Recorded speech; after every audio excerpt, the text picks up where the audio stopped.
I have a good sex life, not afraid to say that. I suppose I'm not the sort of person who settles for anything less than a good sex life. In this day and age, people are having sex younger and younger. There's more and more sex on TV, in music.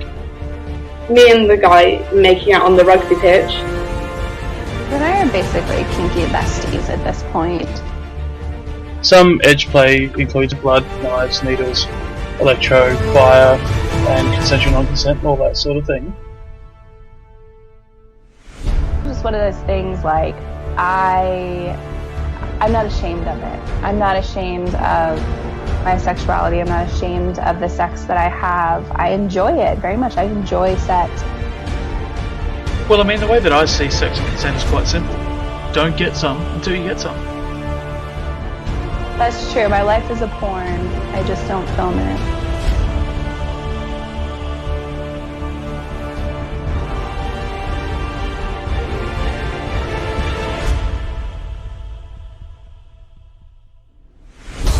Welcome to the A-Slut podcast with your host, Steel Claw.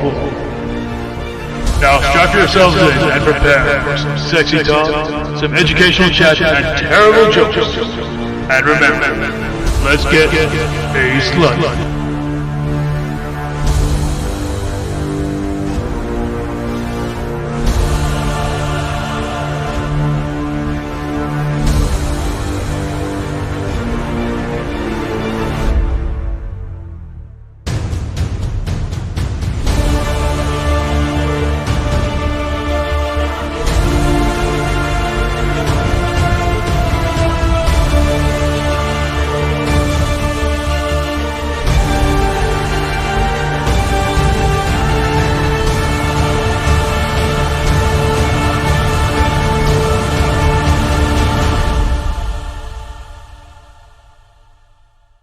Hey everybody, and welcome back to another episode of the A-Slut podcast. Of course, standing for advice, sex, love, understanding, and trust, as always. Really good to be back in the swing of things. This episode was recorded a couple of weeks ago, and it's with one of the people has already been on in a full episode in one of our online relationships episodes. So do go back and check that out. But we do talk to Holly and Sam today, just about their sort of relationship and how they met and all the sort of stuff that they're into. So it's a really, really cool chat, really interesting, really fun. I adore these two people just in general anyway. So it was really, really cool to speak to them. The other exciting thing that's happening at the moment, team, is my tour of the States starts in less than 2 weeks as we listen to this.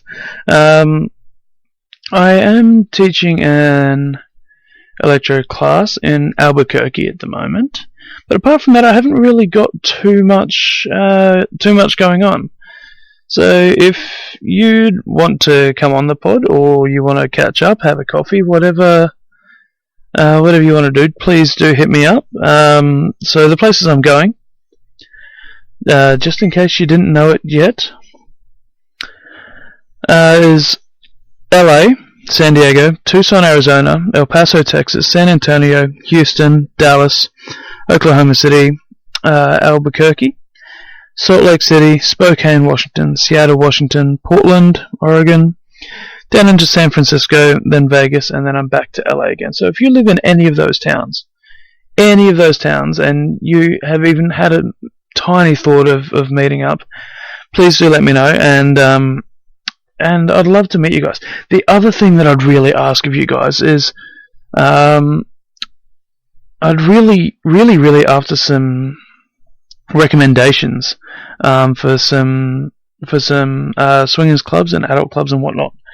In any of those cities. My lovely friends at Swinging Down Under have given me a couple to go visit, so I'm definitely going to be looking at those. But if you have any more recommendations along those lines, please do let me know. I'm going to try and have as much fun as I can. I'm also just sent away an email to the Pleasure Chest, and hopefully I might be able to do a class there as well. The Pleasure Chest in LA, of course. yeah, so that's sort of everything that's happening in my world at the moment. I'm super pumped to get this going. So excited. But yeah, I've said a lot in this. It's been a while since I've recorded, so I feel like I'm a little out of the loop at the moment. But without waiting any further, let's get to Holly and Sam. And don't forget, let's get A-Slutty.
China? Oh, so you mean it's like China? yeah.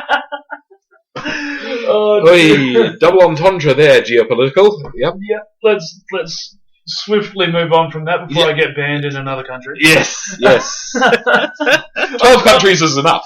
I'm certain I'm banned in a couple of countries. I have no doubt about that one. Probably the Philippines. Yep. You said probably the Philippines? Yeah. No, because here's the thing. I actually had an interview with somebody while they were in the Philippines. Oh, wow. Okay, nicely done. Yeah, it was really, really good. Let's try and do that now, shall we? Well, no, let's not. No, let's not. But we should probably go back a little bit into the history of both you guys individually. Yep. Why Polly? What was your thought process and your adventure, or however the fuck you want to put it? I think I've always been polyamorous. I kind of sometimes attribute it to the house where I used to go to before and after school care, and where a lot of the adults who lived there, it was like a big 10-bedroom place, and there were family groups that lived there, and people who were ideal poly situation. That yeah. 10 bedrooms in one house. It was amazing. There was this huge kitchen. There was this great big kitchen table. And there was a coffee grinder attached to the table. And the kids, in the morning, there'd be like 4 or 5 of us, would sit there grinding coffee beans for the adults. And the adults would come in, make the coffee. Slave labor. You know. We were fighting over it. It was so exciting. Indoctrination slave labor. the golden standard. But it was cool because the different adults interacted in different ways. They had platonic relationships with each other. Some people had romantic relationships. And it was just, everyone just interacted with each other person in their, normal way that they interacted, in a child-friendly way as well. Not banging on the big kitchen table. Oh my god, that's so keeps you going. Okay, oh fuck. This has ruined your childhood, I'm sorry. But I think like that normalization, it set me up for realizing that was normal, but then at the same time, because I was so young when I saw that, I kind of and our culture's so monogamous that I went for almost decades thinking that my relationships had to be monogamous because that's what everyone expected, even though I felt like I was polyamorous, and that I would develop feelings for multiple people, and I just felt like my ability to love was broken. So when someone said, "Hey, have you ever read The Ethical Slut?" and I started reading it, Fantastic book. I started crying when I was reading the introduction because I was like, "Oh my god, I'm not a freak." There are people. We both go a little sideways at this point. I mean, in this particular manner. but you know, I'm not the only person who loves people like this, and it was just it was incredibly life changing to finally realize I am polyamorous. I'm not broken. Yeah, I'm kind of like the complete opposite. Like my early childhood and everything was like completely surrounded by supposedly happy mono people. Supposing to my parents had a separation, that's probably a really good question there.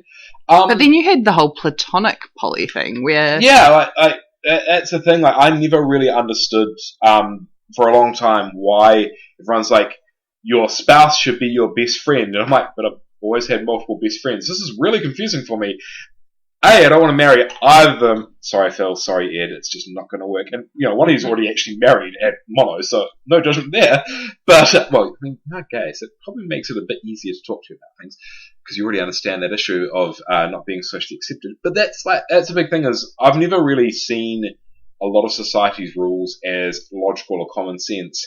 And so many marriages, when they end because you can't be friends with someone and because you're not allowed, like, there's a really great example of, you know, if you tell your husband he's not allowed to talk to other women, he's going to talk to other women, and it's going to go more from there because if you're going to break one social transgression that you've randomly imposed, why not keep going? Which is terrible logic.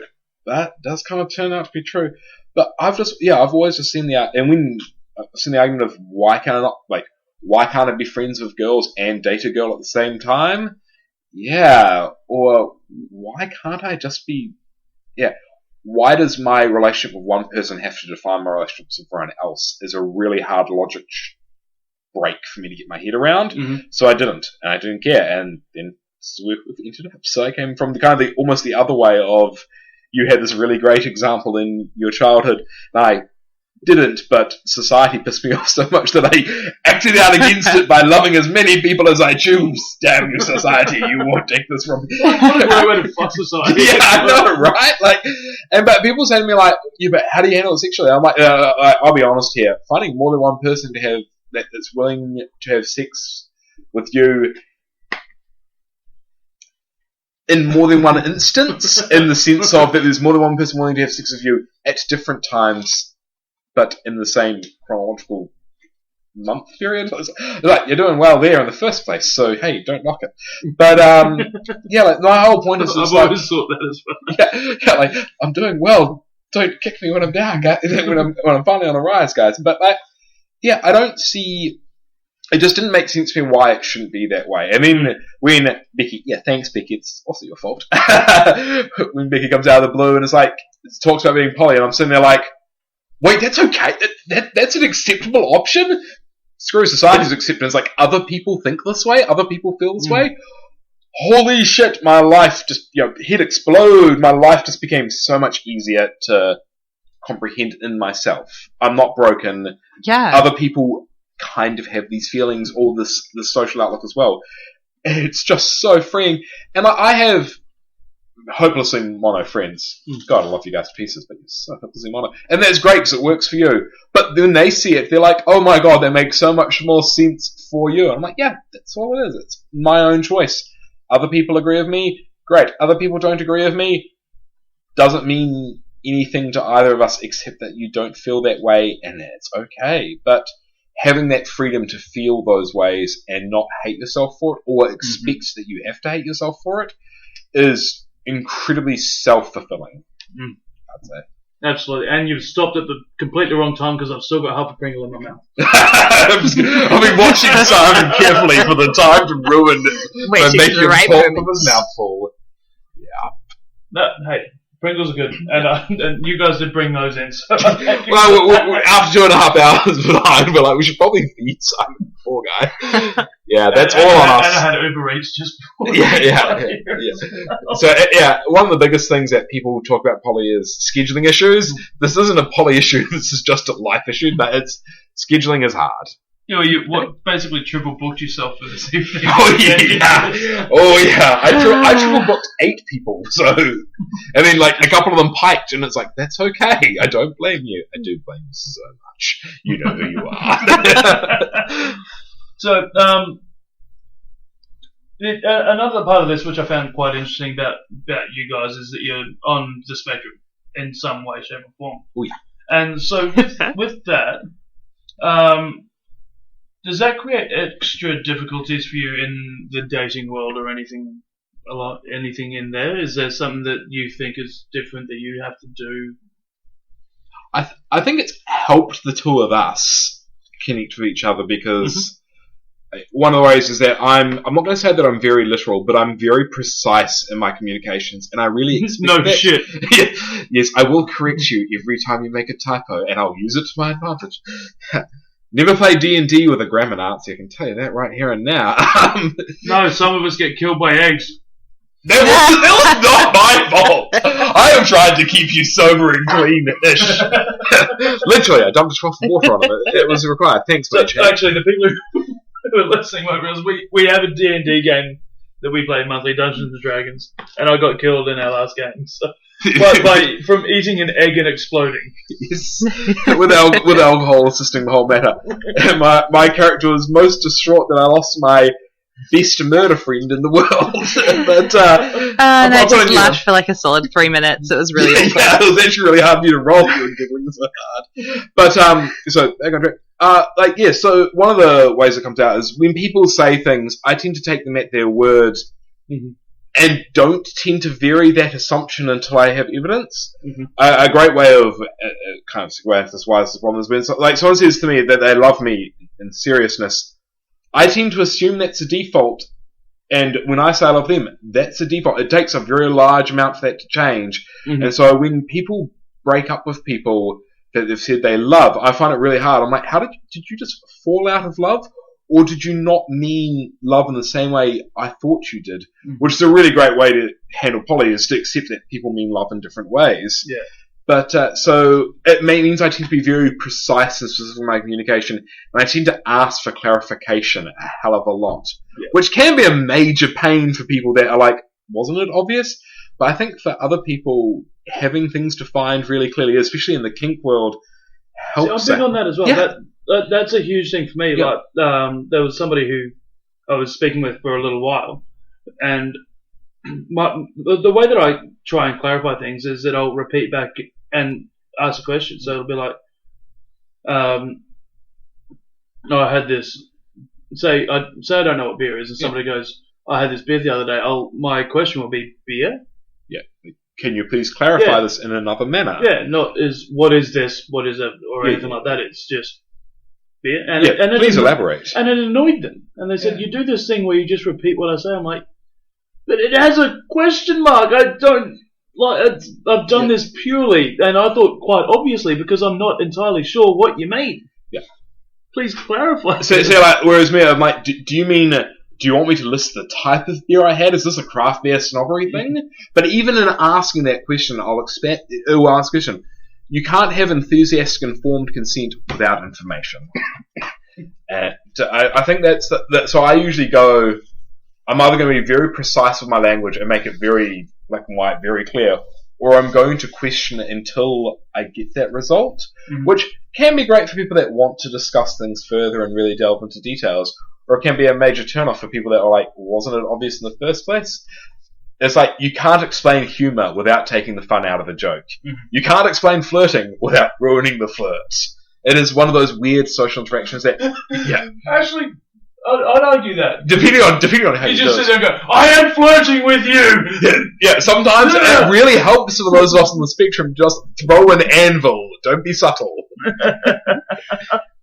It's one of my favourite things. I'm as subtle as a thrown anvil, so yeah, sometimes that can help. Sometimes it doesn't. Actually, being on the spectrum, I often feel like people misunderstand what I'm saying. Mm-hmm. Because I mean that is something I've experienced a lot, and so I overthink things a lot, but also I explain things a lot, and so Sam doesn't need to ask for clarification because I'm going to give it anyway. Yeah, and it saves time because, and also I think that base level of I don't judge you for not understanding what I said because I don't expect to be judged for asking for clarification or needing clarification.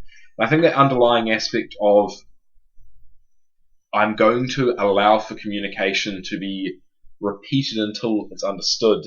And that allowance of, I'm not, hey, you want to sleep together? And it's like, yes, I could really use someone to spoon with because I don't sleep well on my own, or hey, we're going to have physical intercourse. There's a very big difference between those two levels. And while most people understand what sleeping with someone would understand, well, why not both as well? Because I overheat and I'm not good at spooning long term. I'm sorry, but you need one of those fancy mattresses that have the armholes.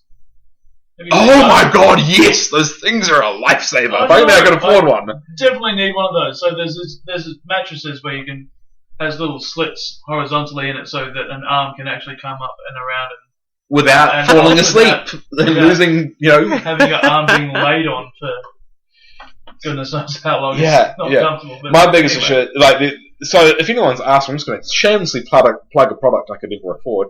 The bed jet that allows you to have two different temperatures in your bed, so one side can be cool and one side could be warm. That person should have been put into the Hall of Fame for inventors. Knighted. Yeah, instant OBE right there.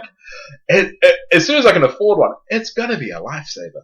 It also uses lifesavers are sweet. Oh yeah, that's also true. And also a thing that stops you from drowning if you're lucky. But I'm gonna first of all caveat that by saying it does use electricity. It's basically similar to a heat pump, and I work for an electricity company, so take it with a grain of salt. But that's a really important. I just switched electricity companies, and it's not to yours. Oh, it's in the heart. I'm not in sales. It's okay. I am in retention. But so if I leave, I'll talk to you. No, you really won't. I don't talk. That up, didn't I? Yeah, I don't talk to customers for a really good reason. That it doesn't help retention.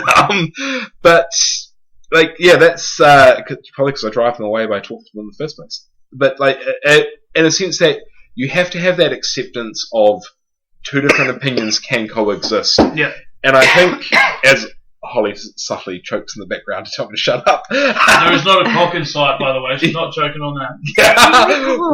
Whoa.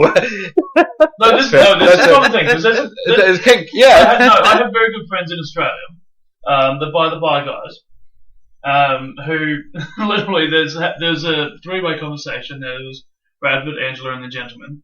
And while they're all talking, you'll just occasionally hear this pop, and it's literally the gentleman's dick coming out of Angela's mouth while they're in the middle of a discussion, and it's absolutely wonderful. Yeah, great. It sounds like a really good thing to discuss. That you can have a conversation. This is the thing that really pisses me off. You can have a conversation while giving a blowjob. Yes.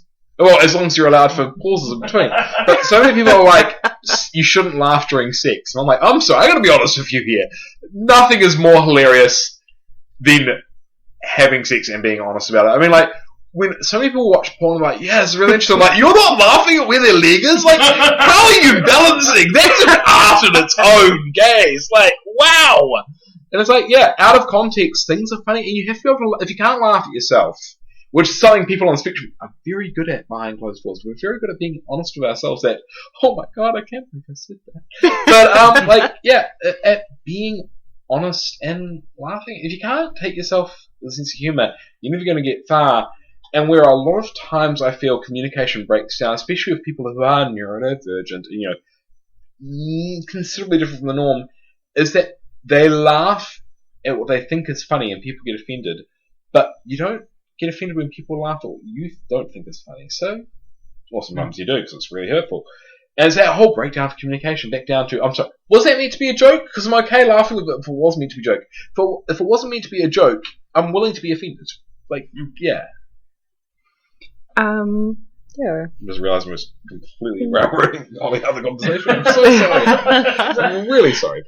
So it does actually kind of seem that you guys fit together quite well because one likes to make sure that they're being understood and one likes to understand. So it's sort of a nice wee mesh together. I do think we really lucked out, actually. Or at least I definitely lucked out. Found this amazing person who is willing to understand me and also willing to be understood. So, yeah.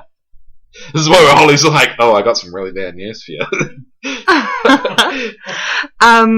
It's really amazing, having a partner who is neurodivergent as well, and so I've got A fairly neurotypical partner. He doesn't entirely identify as neurotypical, but he's pretty close to it. Compared to Sam. Yeah. But it kind of feels like I've got a bit of a foot in both worlds, in that I've got one partner who teaches me how to interact with people, and Stop me. and then I've got one partner who teaches me how to be okay with who I am. And they both do an amazing job. In that, Good job, buddy. yeah. One gives me my empathy for other people, and the other one gives me my empathy for myself. Yeah. Pro tip, That's really, really good. I don't give empathy for other people. I'm sorry, I'm going to be honest here, I don't. But yeah, I think But that's because you're an asshole. Oh yeah, I'm not only a sociopath, I'm a dick about it. He's actually really nice and really kind and really generous. But it's like a big secret. But It's like, not a big secret. It's just you're lucky enough to be in the right position to get the good parts. Like, and I'm not going to lie about it. If I don't like you, I'm probably not going to care whether you live or die. In fact, I'm probably going to care if you die more than if you live. Sorry, but if I do like you, I'll fight the death to keep you around. Well, someone's death. Hopefully not mine. The other person's. But, like, you know, and that's, I think, a really big thing there is the acceptance between us of, it's like, yeah, I'm going to accept you for who you are, right or wrong. Whether I like that acceptance is probably going to be an issue for some people. But I think that is really good for me as well, that you don't judge me for being me, and I don't judge you for being you. And we'll both judge everyone else for being everyone else. Whereas your partner, who's such a great guy, is willing to say to both of us, it's not okay to really pull back on it. It's not okay to judge them for breathing. And we're like, oh, okay. Fucking mouth breathers. Yeah. We've had that shared look of, are we okay to say the thing? And then her partner's like, no, really, don't say it. Because we're both going to judge that parent in the corner. Yeah. We both know exactly the situation. We were all there, and we all thought it, and we were like, oh, we should really pull back on that. Yeah. And I think when it comes to, especially the kink world as well, that is kind of where polyamorousness shines as a social mechanism. Is that it's like, as I think you were going to say earlier, it's like, if you have more than one kink, and you have partners that may not necessarily have those exact same kinks, or the matching kink in the case of, say, sadism and masochism, it's really lucky to be able to go, as a polyamorous person, it's like, I can get one kink solved with you, and another kink satisfied with you, and that's okay, and neither one feels bad about it. And end up with a fucking harem of things for the amount of kinks you had. Yeah, and frankly, that is a situation you get. It's like, if you're really into being penetrated and your partner isn't okay with either strap-ons or penetrating you if they naturally have a penetrative aspect. Wow, let's see how I can dance around the word cock. Yeah. Wow. Penetrative aspect? Yeah, the person has a penetrative aspect. I mean, you have 10 fingers. Oh yeah, no, I'm sorry, this is not big enough. I'm sorry. And 2 fists. Whoa, too much. But yeah, that is the thing. It comes out like as great. Which brings me to the best safe word that I've ever heard in my life: meatloaf. Because he would do anything for love, but he wouldn't do that. Yes, I think that's a really important thing. It's like when you have a hard limit, you have to say like, I'm okay up to here, and then no, that's too far. And I think just up to the knuckles. Whoa, this is going right back to. Is there something you'd like to? No, I think we've already covered that's a hard limit. Yeah, okay, wow. And like another thing is like people talk about fisting, and then everyone looks at their hand and is like, really? No, not your hand, my hand. Oh, that's the threshold. Okay, good. Which actually brings us through to our next point, because I was going to move on to the king. Yeah, so I figured. We've done pretty well. Yeah. So obviously you guys met on FetLife, which means that you are kinky. Oh yeah. It's kind of weird to find non-kinky people on there, but there are some. Maybe they're just in denial kinks, like themselves. Weird. Yep, sure. But there are some on there. So tell us about a few of the kinks that you guys have. Some that you share, some that maybe you don't, and maybe a little bit of what they are as well, if they're not your usual Impact sort of stuff.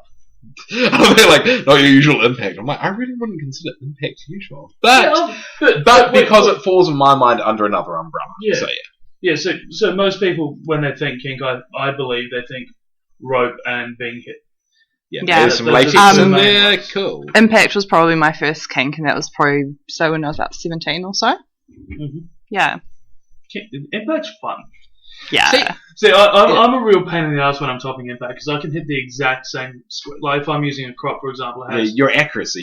3 inches by 1 inch Yeah. is the actual hitting range. I can hit that exact same spot about 20 times in a row, and have just one square like that's killing. Yeah. And then I'll move 3 inches around to the other side, and they're like, "Oh, that feels nice again." Like, yeah. Got some bad news for you. You're gonna bruise like a mother. Yeah, I think, and as I said, she's really into Impact. For me, it's not so much about Impact. I'll be honest, I'm a sadist. Yeah, I'm a sadistic sociopath.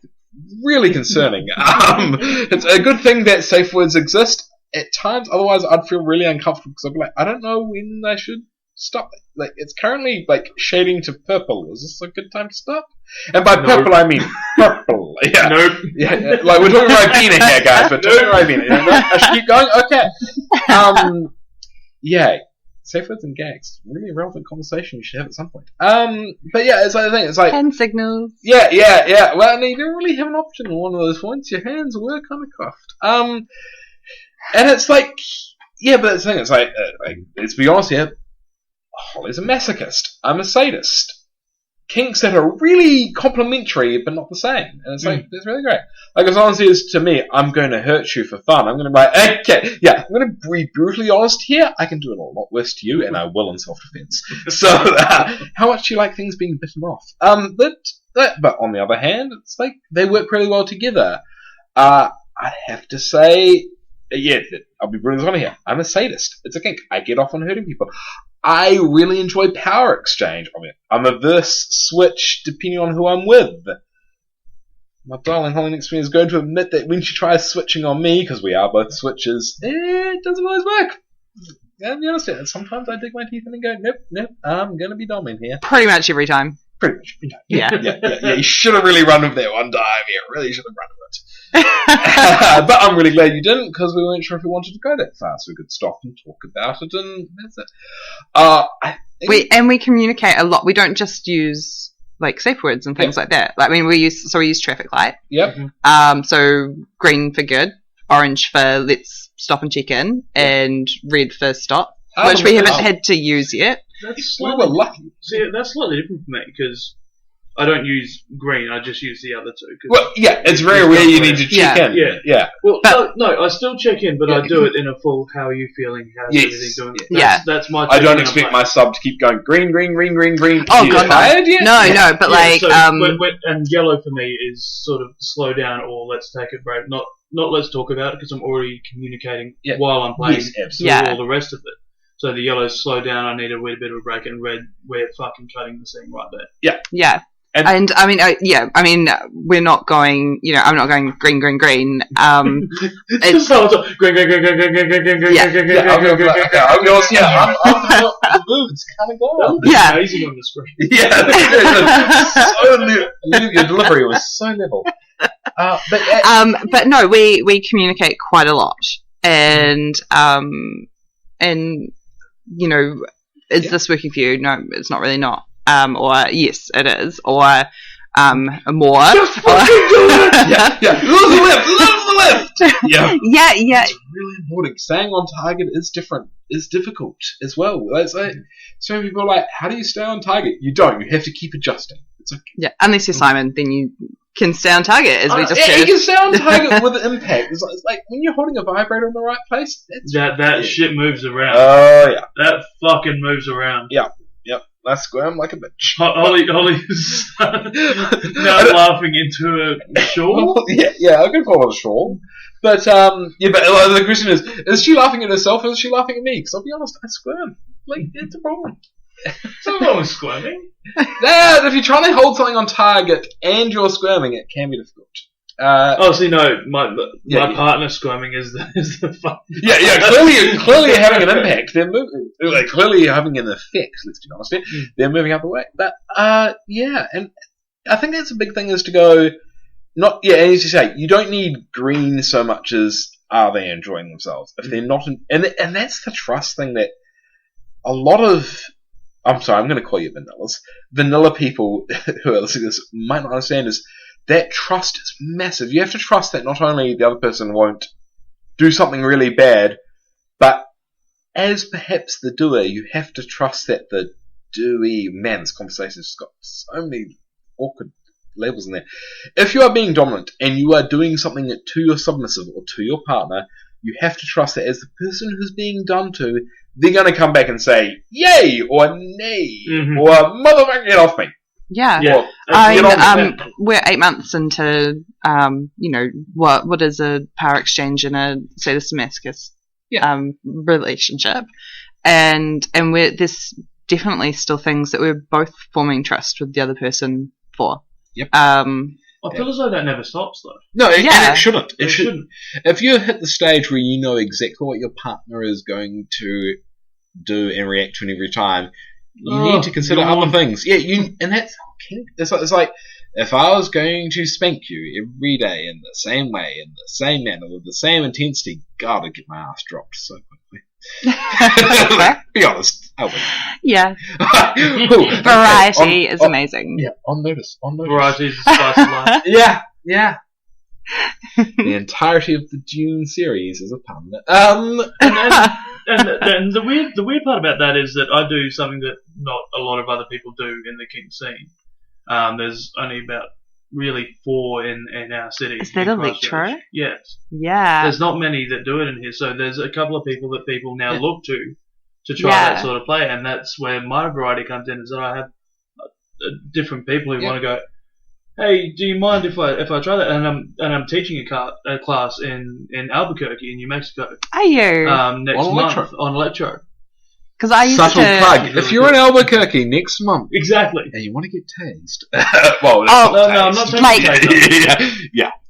I can't actually remember the date. Yeah. I think it's the 24th of August. Electro is actually so much fun. I used to have a play partner that I did a lot of electro with, and it's not as painful as I'm a masochist, so of course I'd say that. Yeah.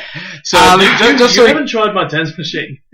That cost over $1,000 to get into New Zealand. Yeah, I'm going to be honest, and let's just be honest here. I'm going to have to make the not my king say, I am in no way okay with electro play, and part of it is, like, I'll be honest here, I work in the electrical industry. I know exactly how close you are to dying at every point. It's literally less than 0.1 of an amp. So that's why I'll be honest here. I'm not okay with electro play. However, my partner is. It's just like, going to be honest here, I'm not going to help you with that. I'm going to ask that you make sure you're always safe, and then, hey, go nuts, do what you like. And like you say, it is one of those things, especially electro, that there's so much safety that needs to be known. You need to know. I worked in an electrical retail store. Yeah. And that's where I learned about the amount of voltage and the amount of ampage it's going through and how it can affect the body. Yeah. Go nuts for the volts. Uniform amps. And you can have fucking 50,000 volts. If you've got no amps going through, it's not going to do jack shit. To a human. Yeah. No. You poor cow, however. Yeah. Let's hopefully you're not doing kink to a cow, because oh my god, there's so many issues with that one sentence. But yeah, that's exactly it. And so that's what I have to say. Like, Holly's like, I really try electro play, and I'm like, I'm not going to be the one to do that, but go nuts with someone that you trust, and that's going to be safe. Side-eye Simon. Hopefully you're going to be safe. Yeah, and that's... Well, if I'm teaching classes on it, I fucking hope I'm going to be safe. Yeah, it sounds like you are. Yeah, and that's good. And as for those of us who can't witness the glory that is our facial expressions right now, that was a really big thing. I had to say to Holly, look, I'm never going to be okay being in the room with that or being involved with that. But if you would like to do that and you are being safe, 2 thumbs, way up. Go nuts. Knock yourself out. Please don't. Oh god, the issues of God unconscious of electro play. There's actually, I've got to say, polyamory. One of the best aspects of it is the autonomy that you have, Mm-hmm. to make your own decisions about your own life. Yeah. And also, even just within this discussion, like we were talking about before, you've got different people that can do different things. Even if, say, for example, you guys are in a relationship, you're obviously married as well, and I'm not saying this will happen, but it would be okay if Holly was like, "Hey, I want some electroplay, Simon, and you blah blah blah," and go on from that point. And that's a really cool part of Polly and the kink scene joining together, which is really, really quite cool. And it's part of the reason that Polly is so prevalent in the kink scene here, I think, is that people just want to go, "Hey, but I want to go and play and do this with this person because I know that you're not into it." I have this incredibly specific itch that you, fair enough, don't want to scratch. Who out there has the specific back scratcher for this itch? Am I attracted to them? Or, and let's be real with it, there doesn't have to be a sexual attraction. No. It's just, do I trust this person? Are they willing to scratch this for me? Can we lay it out in conversation? I would like this and this and this, but not this. Are you willing to? And the person's like, finally, I get to try that out. Yep, sure. Sweet. Yeah. Do all of the things to me now, please. Yes, thank you. Do all of these things, but not these things. Yep. Sweet. Cool. And I think, again, we come back to that whole, it has to be informed consent. I would like this and this and this. Hell no, not this, but maybe this, let's try it at the time. Not just informed consent as well, but enthusiastic consent. Yeah, that's the word I was looking for. EIC. If you don't have enthusiastic informed consent, you need to stop. And my God, that whole there's currently this great set of photos going around of people going, "I need sex ed because." Yes, I shared a post. I think it was actually By the way, if you're not currently following Simon in the social media sense, if you are currently following Simon, geez, it's cold out there. But that's the thing I was saying. He's great for a whole set of both shit yarns, crazy banter, terrible memes, and really good sexual social education. And that's the thing. It's like, I remember sex ed. God, that was super awkward. You got the distinct feeling your teacher was talking to you and you knew more about them than they did. But not you, year 10 sexual education teacher. I'm fully willing to admit you knew a lot more about the female body than I did in both senses. But I'm just thinking of my school for the sixth form ball saying, "Why are you putting condoms into the envelopes with the tickets in? Nobody's going to need condoms." And it's like, well, for safe sex, they are going to need those condoms. Yeah. Because otherwise, there's going to be a lot of people dropping out to have babies next year. In about 9 months. Yeah. My God, my school formal never gave out condoms. Should they have? Yes, they should have. It's one exact scenario. But I do think as a society we're becoming more clued into that. If you don't talk about it, it's still going to happen. Yeah. Well, the fact that you're talking about it helps it not happen as such. Well, not young people having sex, but doing it in the correct way, I should say. Yes. I do feel like when so many parents are like, I don't know how to have the sex conversation. If you don't have the sex conversation, you're going to have you're pregnant conversation. Well, here's a great idea. Every parent should just listen to me and this podcast. Yeah. and they'll be sweet from that point. and like, for any of those out here right there who are parents, approaching that stage when you have to have that conversation, but you don't really want your kids having sex, here's a pro tip. Talking about what you've done will guarantee they don't. Nothing is less okay than thinking about your parents having sex, so get it into their heads really early. FYI though, if you don't want them to have a daddy kink, make sure you do it right.